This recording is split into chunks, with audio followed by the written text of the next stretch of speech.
wabarakatuh. Alhamdulillahirrahmanirrahim.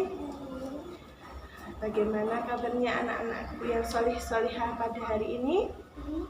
Semoga kalian senantiasa dalam keadaan sehat walafiat. Amin. Pada hari ini Ustazah Wahyu akan menyampaikan taujih tentang Ruqayyah dan Ummu Kalsum. Taujih ini Ustazah ambil dari buku Muhammad Teladanku karya Eka Wardana.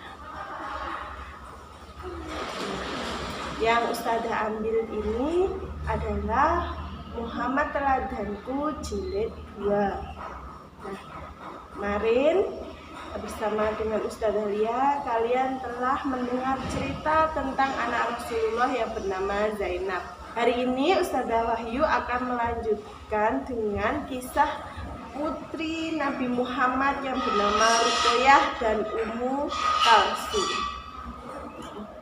Bagaimana kisahnya? Yuk, mari kita dengarkan bersama-sama. Ruqayyah menikah dengan Utbah.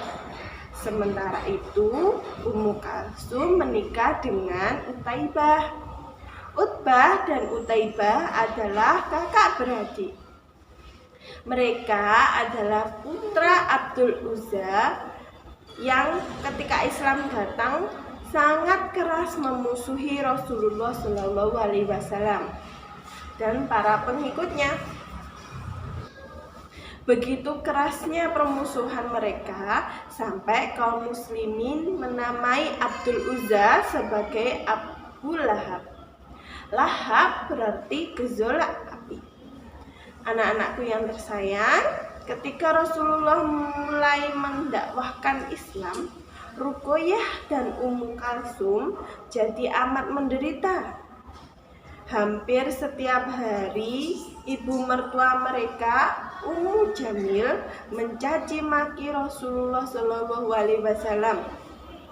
Ummu Jamil semakin tidak kuasa menahan marahnya melihat kesabaran Ruqayyah dan Ummu Kalsum, walau dia selalu menyumpah serapahi Rasulullah SAW di depan mata mereka.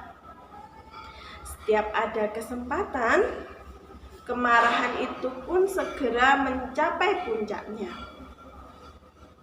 "Ceraikan mereka!" teriak Ummu Jamil kepada kedua putranya, Utbah dan Utaibah.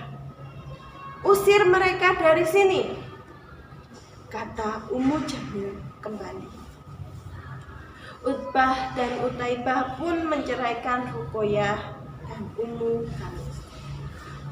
Kalsum. Sesuai janji kaum kafir, Utbah dan Utaibah dinikahkan dengan dua putri seorang jutawan Quraisy, Abu Uhaihah. Sementara itu, Ruqayyah dan Ummu Kalsum yang diusir begitu saja kembali ke rumah orang tua mereka sambil menangis terseduh-seduh. Sudah tentu kita dapat mengerti betapa hancurnya hati Rasulullah SAW dan Bunda Khadijah melihat kedua putri mereka diperlakukan secara semena-mena. Namun Maha Suci Allah yang kemudian memberi jodoh yang lebih baik. Ruqayyah kemudian menikah dengan Utsman bin Affan, salah seorang sahabat besar. Ruqayyah sempat ikut hijrah ke Habasyah dan Madinah. Namun ketika Rasulullah baru pulang dari perang Badar, beliau menemui Ruqayyah telah wafat. Beliau kemudian menikahkan Utsman bin Affan dengan Ummu Kalsum. Namun tidak lama kemudian Ummu Kalsum pun wafat, menyusul kakaknya. Kedua putri Rasulullah SAW ini wafat tanpa meninggalkan keturunan. Nah, anak-anakku yang solih-solihah, itu tadi cerita putri Rasulullah yang bernama Ruqayyah dan Ummu Kalsum. Apa yang bisa kita petik dari cerita Ruqayyah dan Ummu Kalsum?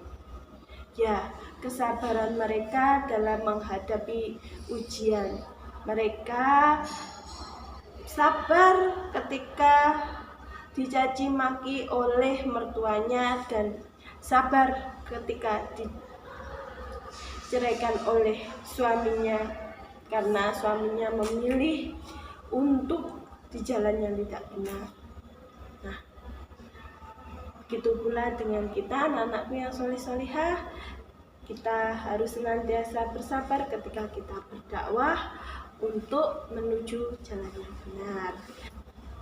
Sekian dari Ustazah. Wassalamualaikum warahmatullahi wabarakatuh.